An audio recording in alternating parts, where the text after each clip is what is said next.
India star news TV में आपका स्वागत है। मैं हूं आपके साथ प्रेमराज। आप खबरें देख रहे हैं उत्तर प्रदेश जिला उमरिया से। आज उत्तर प्रदेश राज्य के कृषि मंत्री लाखन सिंह राजपूत ने ग्राम बुढ़ानपुर में ग्रामीणों से मिलकर एक चौपाल का आयोजन किया और उनकी समस्याओं को सुनकर उनके निराकरण करने का आश्वासन भी दिया। उस सभा में बुढ़ानपुर के ग्राम प्रधान वसीम कुरैशी और भाग्यनगर ब्लॉक के बीडीओ शांति यादव और पंचायत सेक्रेटरी भी मौजूद रहे। कई ग्रामीणों ने अपनी समस्याओं के विषय में बात कही और आदरणीय मंत्री जी द्वारा अपनी सभी समस्याओं के निराकरण हेतु ज्ञापन संबंधित अधिकारी को जारी करने का आश्वासन दिया।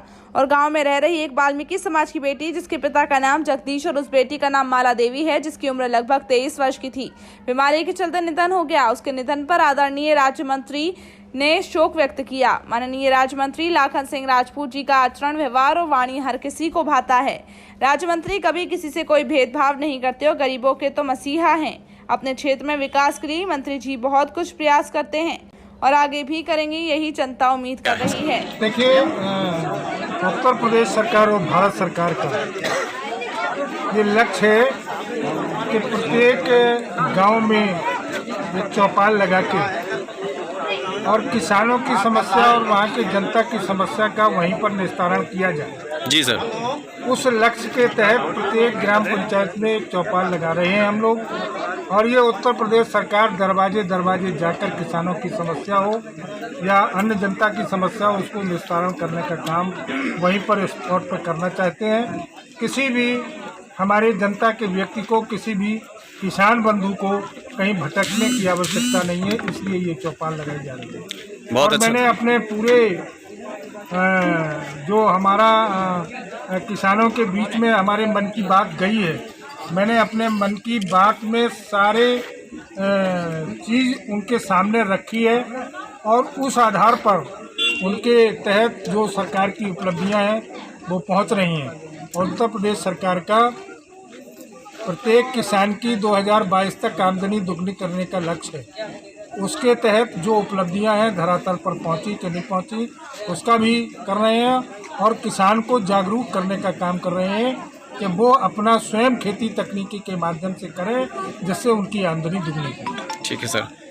आज एक विषय पर चर्चा हुई, जैसे किसान औद्योगिकरण के विषय में बात की गई, जो पार्क आप बनवाने की यहाँ पर संचालक महोदय ने बताया, उसके विषय में सर क्या उसका उद्देश्य है और उससे इस जनता को क्या लाभ होगा? देखिए, मैं समझता हूँ कि माननीय प्रधानमंत्री जी और माननीय योगी आदित्यनाथ मुख्यमंत्री उत्तर प्रदेश दोनों का ऐसा हमारे जनपद में आशीर्वाद है, जिससे 2 अरब 44 करोड़ 90 लाख का बजट देकर मेडिकल कॉलेज को बनाने की स्वीकृति प्रदान कर दी है और जिसका टेंडर हो चुका है।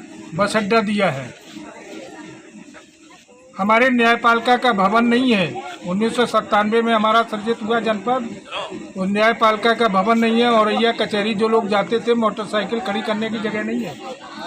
67 करोड़ 62 लाख रुपया रिलीज करके वो भूमि अधिग्रहित कर ली गई और न्यायपालिका के भवन की मैंने मुख्यमंत्री जी से मांग की है, जल्दी भवन बने। दूसरा, भीकेपुर से लेके झांसी तक राष्ट्रीय राजमार्ग स्वीकृत हो गया। तीसरा, 380 एकड़ में एक औद्योगिक पार्क की स्थापना की घोषणा की है। ये हमारी जो 2018 में इन्वेस्टर समिट हुई थी उत्तर प्रदेश में, जो उद्योगपति उत्तर प्रदेश में आने की हिम्मत नहीं रखते थे 2017 से पहले, क्योंकि उनको लूट लिया जाता था, आज वो रास्ता खोल दिया गया है और बुंदेलखंड एक्सप्रेस का इंफ्रास्ट्रक्चर तैयार करके उसी के किनारे 380 एकड़ में एक औद्योगिक पार्क की स्थापना होगी, जिसमें जैसे हमारे किसान बंधु हैं, गेहूं पैदा कर लेते हैं और गेहूं का 1900 रुपया से ज़्यादा कीमत नहीं मिलती है, ऐसे फूड प्रोसेसिंग प्लांट वहाँ लगेंगे। कई इस प्रकार की कंपनियां लगेंगी जिसमें हजारों लोगों को रोजगार मिलेगा और जो किसान अपना उद्योग चलाना चाहते हैं वो भी चला सकते हैं। इस प्रकार का पूरे उत्तर प्रदेश में और औरैया जनपद में 380 एकड़ पे एक औद्योगिक पार्क भी माननीय मुख्यमंत्री जी की कृपा से मिला है। इसलिए आपके जनपद में बहुत बड़े बड़े कार्य हुए हैं। अछलदा में फाटक पे जाम लगता था, सभी ने देखा। दिव्यापुर के नहर पुल पे जाम लगता था, सभी ने देखा। असैनी से लेके कंचौसी मोड़ तक बाईपास होके इसको औरैया तक 4 लाइन किया जाए। दूसरा, छलरा फाटक पर जो जाम लगता था वहाँ पर एक पुल तैयार किया जाएगा। और दूसरा, आदर्श इंटर कॉलेज से लेके और नेवलगंज की तरफ जहाँ नहर मिलती है वहाँ तक एक ओवर ब्रिज बनाया जाएगा बाईपास का, जिससे सारी जाम की समस्या खत्म हो जाएगी। पाता में रेलवे फाटक का ब्रिज तैयार हो रहा है, उसका शिलान्यास मैं कर चुका हूँ। आपके दिव्यापुर नगर में बस अड्डा बन रहा है, उसका भी काम बड़ी तेज़ी से चल रहा है। इस प्रकार इस औरैया जनपद में मैं समझता हूँ नौली का पुल वो भी सैंक्शन हो गया, उसका शिलान्यास होने वाला है। तो इसलिए मैं बताना चाहता हूँ कि उत्तर प्रदेश सरकार और भारत सरकार ने इतना बजट औरैया जनपद को दिया है, वो आज तक 70 साल में किसी भी सरकार ने नहीं दिया, मैं दावे के साथ कह सकता हूँ। संवाददाता वीर सिंह की खास रिपोर्ट।